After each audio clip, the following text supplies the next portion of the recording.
Hey guys, welcome back to the channel. We have Hunter's truck again. Today we're going to be doing an overall, what all is done to his truck, future build plans.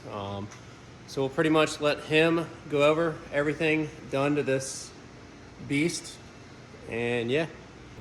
All right, Hunter, so what do we have here? All right, from the ground up? Just to start off, all it is, it's a 2017 Silverado. 1500 with the Black Widow package. It's a 5.3 L83 with the 8-speed transmission. And pretty much engine-wise, what I have done to it, it does have an LT4 Supercharger that came off of a 2017 Corvette. It is making like 7 pounds of boost, nothing crazy, just because the L83 doesn't have forged rod or pistons or crank or anything like that. And you still have a DOD cam. None of it's mechanically deleted currently. Nothing's been messed with the engine except the intake manifold coming off and the blower going on it. But yeah, everything else is bone stock on the engine. I have 1 3/4 Kooks long tube headers that go to a high flow catted Y pipe, and then the catback Coke exhaust 3-inch. So all of the exhaust is Kooks. Transmission, that's bone stock. Obviously it's been tuned, and it has the thermostat delete on it, but that's pretty much as far as number one thing you guys need to do. Yes, definitely keep those temperatures down. And you want to get it tuned just for the torque converter reasons. Definitely. To prevent slipping.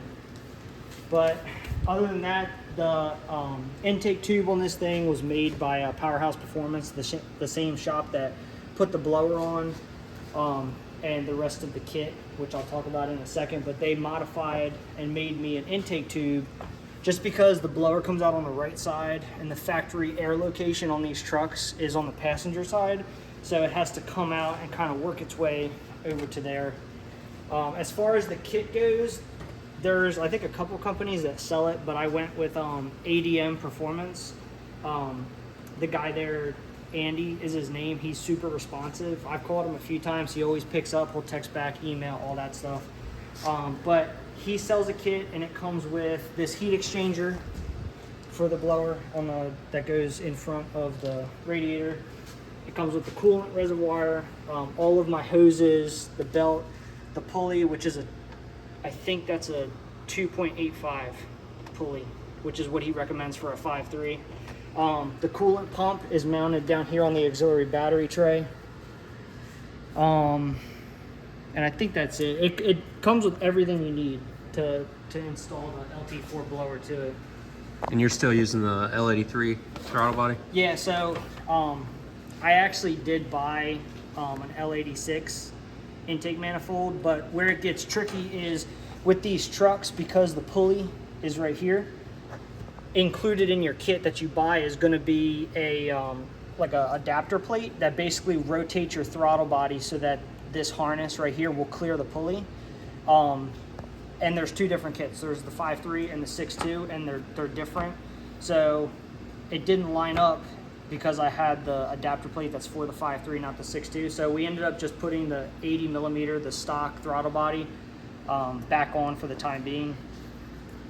So yeah, it's stock. All right. What about this hood? The hood, honestly, I've had it on here for a while. Can't remember exactly where I got it from. It is fiberglass.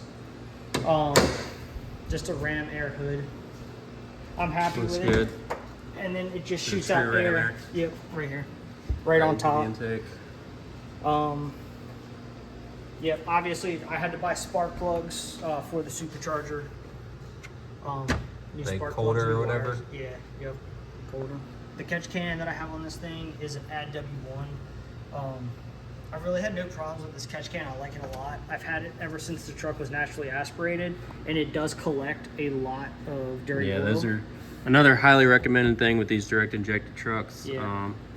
Pretty much everyone I know has one. I have one. Dump it every oil change, forget about it. You might need to dump it 2 times in oil change because it does fill up like kind of fast. It does. So just keep an eye on it. It's got a dipstick on it that you guys can check. But keeping all that nasty blow by and crap from going back in the intake is a must. But as far as the truck goes, like I said, it's a Black Widow, so it came stock with the 6-inch lift. I did put these on it afterwards The lift is Fabtech, so I just went with Fabtech branded coilover shocks. Facebook Marketplace deal right here. I got some Brembos that came off of a Cadillac. Oh yeah, those look good. And it's a night and day difference. So if you are up in the air, you do have to have at least a 20-inch rim to clear that.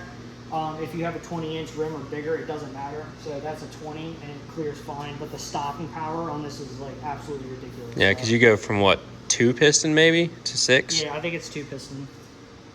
But it just wasn't getting it done. It took forever to stop, and it was real spongy, like those right there. Yeah. Real crisp. Any lifted truck, the more power you had, you wanted to stop too.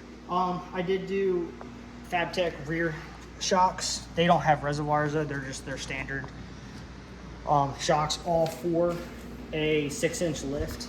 So there's no spacer plates. Like what was on it was it uses the truck's factory ranchos or whatever that come on the Z71 package, and then there was like a 6-inch spacer plate that connected to the shock. Yeah, so I forgot about the ride that. quality was like pretty awful. But these are full size shocks for a 6-inch lift, so there's no spacers, nothing.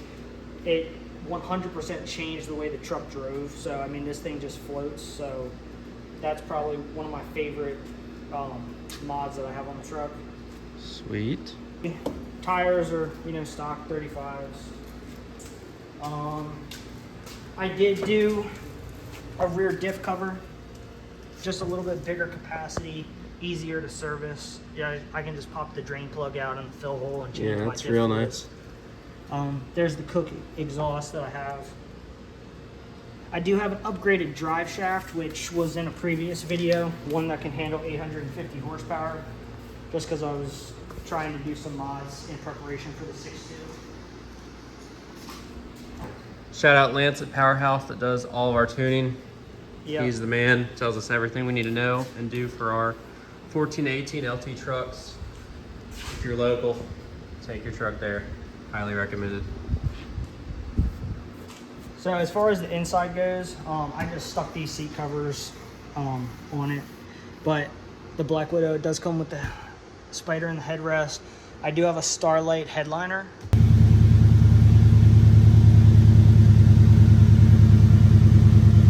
That went in it.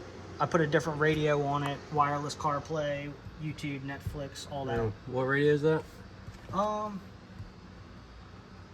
not sure of the exact name. It's just an Android one. I could probably pull it up. 14-inch? Yeah, I think it's 14. Looks we good. can put the link in the bio. Yeah, for sure. Just because I've had that on there for like a year or two. So over on this side, I did put a Denali cluster in. The Black Widow package is kind of cool because it comes with like a stainless look on the gauges with like a spider logo on the RPM and the speedometer side, but I just really like that big digital cluster in the center, so I switched over to it. I put an edge on just so I can monitor my boost, my tranny temp, pretty much like everything when I'm driving around. And all this ambient lighting comes stock with the Black Widow? Yep, that is Black Widow. Let me try to shut these lights off. But there is a spider logo that pops out. Yeah, you can see it. It's attached to the door. Let's see. Yeah. But that's all Black Widow factory. Also on this truck is a set of traction bars. Just because if I rip on it, I do have a little bit of wheel hop. So these traction bars basically eliminated that. These are BDS recoil traction bars. So they do have preloaded springs, one on this end and then one on that end down there. So it's not super rigid as what a normal traction bar would be. They have grease fittings. It's a relatively easy install to get them in. You just have to drill through a part on the frame and it through bolts in.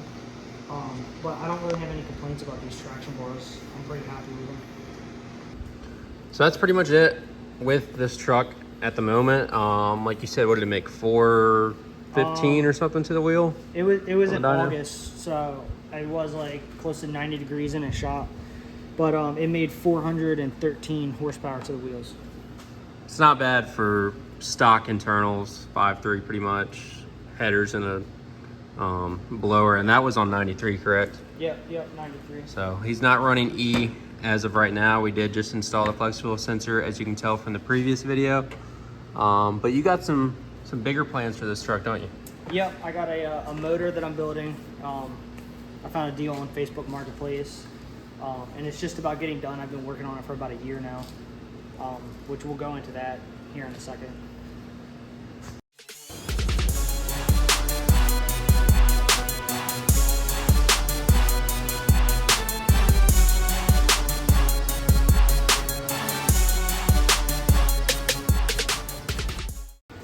So what do we got here?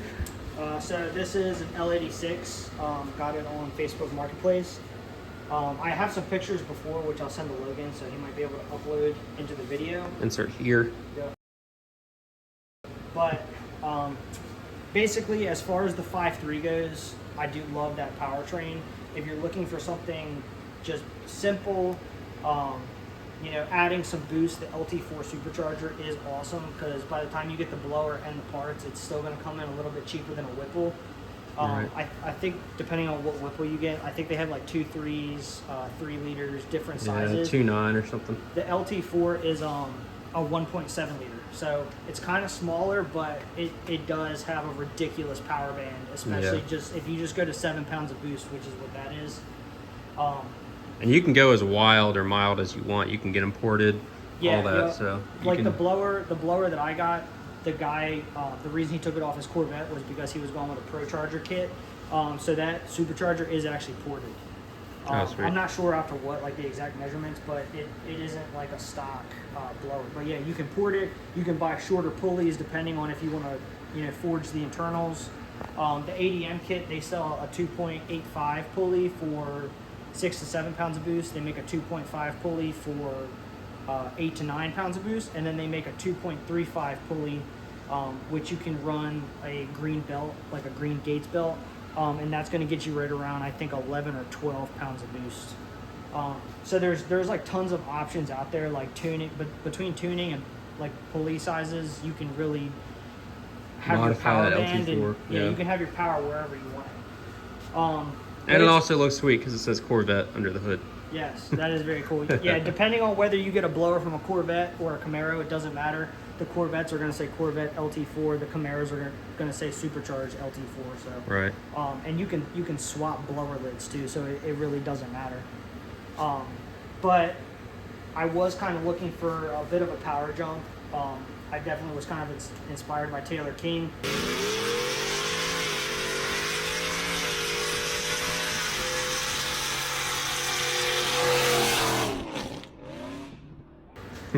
Just because he had a 6.2 in his with that Whipple, and he was making crazy power.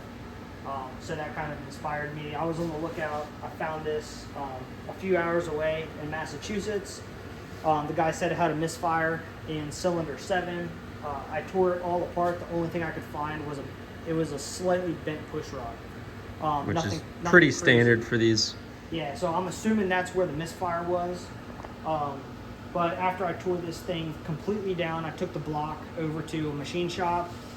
He pressure tested it, took a look for himself just to make sure there was no cracks. Obviously, there wasn't any holes or engine damage or scarring. All my piston bores, my lifter bores, like everything looked fine. So he pressure tested it, told me everything was good to go. So I had him build a short block. So basically, he just cleaned up the block. He honed the cylinders. I didn't do any boring or anything like that. I went with basically what Taylor King did on a lot of his stuff. I had the drop-in LT1 rod and piston kit from Texas Speed that requires no balancing. The crank from the factory is forged. So Yeah, it's a forged and polished crank with the 6.2, so it's pretty nasty off the bat. Yeah, so if you have a 6.2 LT1 L86 with a forged crank, if you're trying to add boost or a lot of power, all you would have to do is just essentially do forged rod and pistons at that point, and then you pretty much have a bulletproof short block. So that's what I did. The machine shop set my ring gap just to kind of account for my boost levels. I told him, I think, because I'm going to do a 2.5 pulley, so I'm going to be right around maybe 9 pounds of boost. I left the compression the same. The compression from the factory on these is 11.5, which is kind of high for a boosted application. But the tuner, the machine shop, Texas Speed, all of them said that with these engines, they can really take a beating. So, you know, if you're staying right around like nine pounds of boost and not going crazy, Right, pretty then safe. you can keep that 11.5 compression. Just like the L83s, they have 10.5 compression, and the LT4s that come stock supercharged, they have 10.5. But I think the Corvette stock might make it might make like 12 to 15 pounds of boost, which is like a lot higher.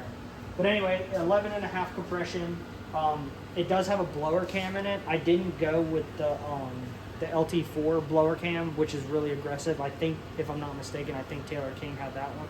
This is an L83, so it's a blower cam 4.53, but the lift is it's still 610, which is pretty high. So I didn't want to go super crazy, just because I wanted to have you know, somewhat drivability if I wanted to take the truck on a trip or something like that. I don't plan on racing it or anything like that, so I just went with a more mild blower cam.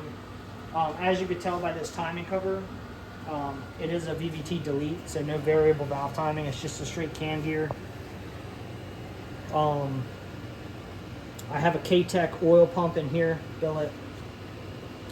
As far as this goes right here, I will say, if this video does find the right people, there is a wire harness that connects from the oil pump, and I think it runs up and connects to this right here, which in effect would connect to this harness.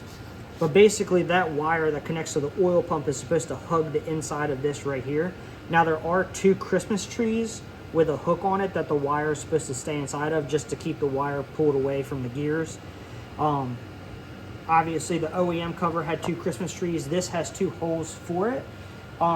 But you put this one in, but this Christmas tree right here, you have to keep out. You can't reuse it because it gets in the way of this cover sitting flush and fastening securely. So if you're using this, use the bottom Christmas tree and then just take out and throw away the other one. The wire is just going to come off to the side anyway. So as far as the heads go, I didn't do any porting. I just had the machine shop clean them up. I got new Manley valves, intake exhaust valves. I went with the dual 660 springs from Texas Speed. So they're in there. New valve seats. For the rocker arms, I did push out those needle bearings on all of them, and I'm running CHE trunnions just to, you know, prevent that problem with any potential real needle popular bearings coming out. Yeah. durability mod. I have this lift plate on here now, but I have the Texas Speed to match the front timing cover, the valley cover. And I'm just using the O-rings that comes with the valley cover plate to block off the oil towers. DOD, for DOD, yeah. I'm not using the plugs. The plugs, yeah. They have like special O-rings that basically just sit on that.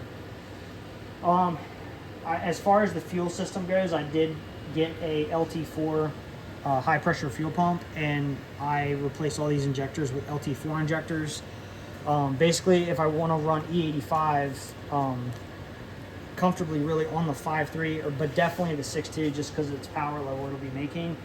If you got to run E85, you're going to have to switch to LT4 injectors, LT4 high pressure fuel pump. We just put the flex fuel sensor in the truck today, so that's taken care of. And the only other thing is you're probably going to want to run a auxiliary fuel pump. So that's what I did. I have a kit over there on the shelf. It's by DSX. It's called the Bare Bones kit. Comes with an auxiliary fuel pump, all the fittings you need. The only thing it doesn't come with is fuel lines, so you just have to make your own fuel lines when you install it. But it'll just work in line with the truck's factory fuel pump, and just make sure that if you're running E85, or really if you're ripping it on 93, just making sure the motor gets enough fuel to it so that it doesn't starve it. What do you have for lifters? So for lifters, what I did originally was Texas Speed told me to go with the LS7 lifters, obviously the most common, you know, lifter for DOD delete. So I got them in, which are right here, with the chromoly steel push rods that Texas Speed recommended to me as well. The reason they're out of the motor and not in the bag is because after I was on more and more research, talking to the tune shop, just with this power level, you know, you going with heavier dual springs, the the 610 lift of the cam, it's kind of, you're kind of starting to get out of that safe zone for an LS7 lifter. You just have to worry about collapse, and especially at high RPMs. So what I did was, after I had this engine all put together, and then I basically just tore it back apart, took the lifters out, and I'm running Johnson 2126 LSR lifters. Johnson lifters is probably top of the line anyway. That's what the Coco Camaro runs. They're rated for 8,000 RPMs. They can pretty much take anything you throw at them. And the 2126 LSR, that's a sway link lifter. So there's no trays. You don't have to worry about the lifter spinning on you, anything like that. So I tried to go as bulletproof as much as possible. Definitely want to keep the LS7 lifters. Maybe down the road, once the 5.3 is out of the truck, that might be a project for maybe like a C10 or something like that. If you're keeping it naturally aspirated, not going, a lift that's like higher than, 0.6 or something like that. If it's relatively mild and you don't have dual springs, if you just use maybe the factory springs, anything like that, LS7 lifters are fine. I mean, they're still a super robust lifter. I had a bunch of people telling me that I would probably have been fine running the LS7 lifters, but with all the time and parts that I have gone into this thing, I definitely don't want probably being okay with the Yeah, just the risk of them potentially turning and wiping the cam. Yeah. So I'd have been pretty upset if I had a collapsed lifter, if I was like ripping this thing on the highway or something like that. So Johnson lifters are going in this thing. Caddy lifters are good. They're a step right below the Johnson lifters. I think they're still tested for like 8,000 RPM. So that's an excellent lifter if you're going heavy boost, high RPMs, anything like that. But I think Johnson's definitely the ticket. For sure. I mean, pretty much any link bar for longevity and durability and ripping. Yeah. You want to get a link bar. Yeah. I am using head studs. So I got some ARP head studs for the heads. An LT4 head gasket is what I used here. You got some powder coat on the factory valve covers. Yeah. How are you tying this thing into that 8-speed? I got a torque converter from Circle D. So I'm going to be taking the stock one out, even though it works fine. Again, I'm just looking for real durability. And I think I got a 2800 or 3000 stall. So just something mild. That's what Circle D and Powerhouse Performance recommended. So I do have that. I think as far as the front accessories go, everything's stock. Just because I have a few like aftermarket accessories that suck a little bit of power on the truck for the alternator, I'm going to be running 170 watt. Stock is 150, so it should kind of, especially since the truck sits a lot, I don't drive it every day, so the alternator should just kind of help, give that battery a little bit more power and charge it up faster. I have an ATI harmonic balancer kit. That's going to be going on here, so I won't be using the stock harmonic balancer. Yeah, I think that's it. Everything else is pretty much stock on here. I'm just using the stock oil pan. Everything looked good on that end. As far as the build goes, as of this moment, there's only 3 parts that I have left to get, and I want to get an AE wideband, AEM wideband, just to monitor my fuel-air ratio, motor mounts, and a catch can. I need a high horse catch can, so I'm trying to get something a little bit better than the AdW1. So I think what I'm going to be going is a Mighty Mouse Wild for a Gen 5 LT. As far as motor mounts go, I think I'm going to get the poly bushing motor mounts from Atomic Fab. I did a lot of research. There's a lot of guys that, if you're trying to get away from the OEM, maybe get something just a little bit more durable. Everybody was saying Atomic Fabrication. They're poly motor mounts. You can get a powder coated pretty much any color you want. And a cool thing about it is everything bolts up and lines up with the factory location. I won't be doing it, but Atomic Fab offers a motor mount that drops the engine about a 1/2 inch. So if you guys are putting like big blowers or something on it where you're worried about, you know, hood clearance, if you're trying to keep the factory hood, or if you're like extremely close to that firewall, you can get about a 1/2 inch extra clearance with those motor mounts. But as far as power level goes, I'm not 100% sure, just because going into this build, I didn't go into it with a power level in mind. I just went into it with what parts I wanted to put on it. But if I had to guess, at the crank, I'm probably going to be right around 700 or 750 on 93. So maybe like 750, 800 if I run E85. For sure. But I mean, it's not a race motor. Like I said, just with like a slightly milder cam and stuff like that, I wasn't looking to like milk this thing as much power as I could get out of it. But obviously, it'll definitely be a clear power jump from the 5.3 that's in the truck now. And we'll keep you guys updated as he's building it. I'll throw some clips in.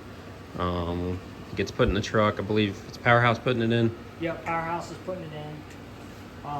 They're doing the install, so they'll do the break-in, and I think they'll do the tuning and everything like that. I'm just trying to think. All the other parts, I did get a TCI forged flex plate. I'm just trying to. I'm looking across at the shelf to. The parts been on the shelf. Yeah, all kinds of stuff. So I think that's pretty much it. That's the base of it. And we'll keep you guys updated if we change anything or if he does anything different. We'll definitely get some more videos once it's in the truck. But I guess for now, go out and do a couple runs. How it is, how it sits now, it still gets up and down for a 5.3, so she's still pretty quick. Yeah. One thing I did think of, I might have missed, is just with the Johnson lifters. So the LS7 lifters with these motors is a very popular, if not the most popular, lifter replacement when you're deleting the DOD.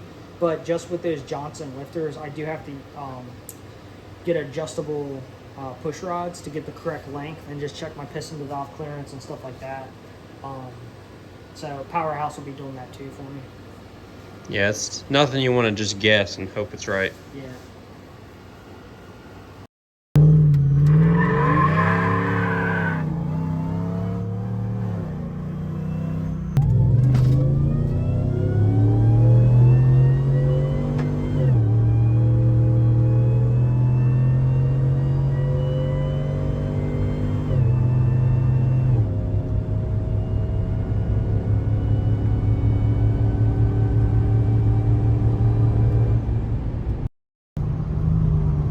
So if anybody's wondering about adding an LT4 Supercharger on these trucks, I would definitely recommend it.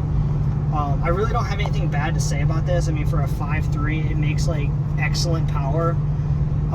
With a 6-inch lift with 35s, if I'm cruising on the highway, now I don't live in real mountainy or hilly areas, it's flat for the most part, but I still get 18 to 19 miles per gallon on the highway, which is ridiculous. Yeah, which tune 93. Everyone thinks like if you do all this stuff, I'm gonna get no gas mileage. Well, if you do it and get a good tuner like us, like Lance at Powerhouse, you can still get good numbers for MPG, drivability, everything. I mean, it's so smooth.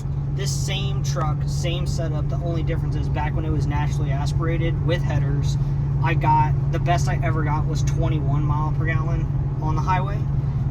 So really you're only going to get hit with like a 2 mile per gallon loss, but I mean this is very daily driver friendly, I guess. It feels good. The power band feels great. It's a night and day difference than driving these trucks naturally aspirated than if you just throw like a simple supercharger setup. Yeah, like definitely. This. The LT4 Supercharger is also, even the kit, it's going to give you almost everything GM, like all OEM stuff. So it's kind of like a hybrid of like a Corvette or an LT4 engine that's going into these L83s or L86s. But I definitely, if you're looking for that power increase and you're wondering about cams or anything like that, honestly, if you slap a supercharger on this thing and get it tuned correctly, you really don't have to do anything else to these motors. Yeah, they're pretty solid off the bat to begin with. getting rid of the normal things like hot temperatures in your transmission, which you get rid of that with the bypass, having a really good tune, getting rid of all the torque converter stuff, crap that stock GM tuning is. You can really make these reliable and make good power with them. And I mean, it's essentially a stock truck until you put your foot in it. Yeah. Also, one more thing to mention is if you go on ADM's website, included in the kit is an elbow for your air intake, so you don't even really have to modify your intake tube like I did. Really, if you wanted to use your factory box, you could use that. And there was something else that it kept stock. Oh, headers. You don't have to run headers if you don't want to. If you want to keep your exhaust manifolds, that's perfectly fine. Obviously, you're going to see a huge power jump once you go to headers. Yeah, definitely. I mean, stock's pretty restricting. Yeah, with the increased air coming into this thing, but it doesn't have to be done. So you can go as mild or extreme as you want with this thing. Right, because I mean, if you think about it, LT4 Corvette doesn't come with headers from the factory. Yeah. It wouldn't be really any different. So, yeah, it's a definitely highly recommended mod. If you can find one, they're on Marketplace. I wouldn't say all the time, but you can see them a good amount. But yeah. Thanks for watching this video, guys. We're almost to 1,000 subscribers. So stay tuned for future content. We got content on this truck, mine, anything else we do with these trucks, we'll definitely be filming. So stay tuned.